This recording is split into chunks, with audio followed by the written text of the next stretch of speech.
Hi and welcome.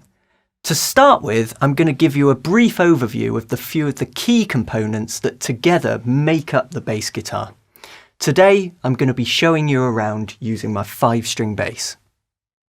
Every bass guitar is slightly different as companies use different materials and design ideas to create new instruments. But fundamentally, each design has to do the same job, and it's their own take on a tried and tested philosophy. For example, you might have heard of or own a fretless or a headless bass. There are also extended range basses, which include your 5, 6 and multi-stringed instruments. However, regardless of the configuration or type of the bass that you might be using, you'll find that your instrument, as my instrument, as everyone else's instrument, is made up of exactly the same key components. If you're an absolute beginner and just picking up the instrument for the first time, then this lesson is a perfect opportunity for you to get acquainted with what will hopefully become a lifelong friend. Okay, I'm going to start at one end of my instrument and work my way down to the other, giving you a brief overview of what each part does and why it's there.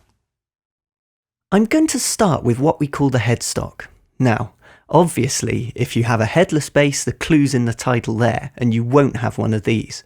But the majority of bass guitars have one, and its sole purpose is to mount the tuners.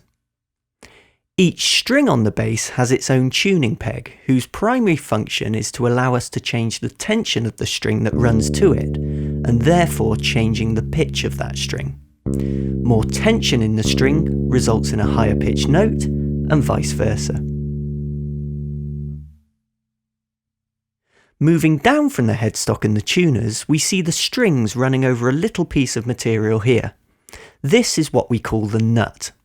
Now, the nut can be made from a variety of materials, including bone, graphite or brass, and its job is to space the strings evenly at the end of the fingerboard on their way to the tuning pegs. Now we come to the neck of the bass. This runs from the headstock right up to the body, and glued on top of the neck is something we call the fingerboard. Fingerboards generally need to be hard wearing and tend to be made from harder woods such as maple, rosewood and ebony, although nowadays it's not uncommon to find composite materials being used.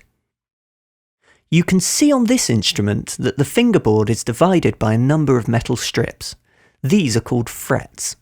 Frets divide the length of the fingerboard into half-step or semitone intervals and allow us to change the pitch of the string depending on where we choose to fret the note. If you move up by 1 fret, you've gone up in pitch by 1 semitone. Pressing down on a fret has the effect of changing the length of a string. The shorter the string is, the higher the pitch. And it's typical that most basses have between 21 and 24 frets. Staying with the neck for a second, I'm just going to mention about a very important component of the bass guitar.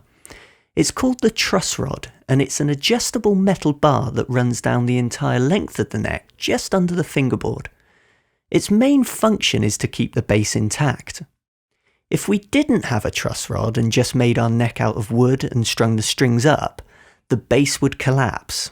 Quite simply, it would fold in two, as the wood alone is not strong enough to cope with the forces put onto the neck by tuning the strings up to tension.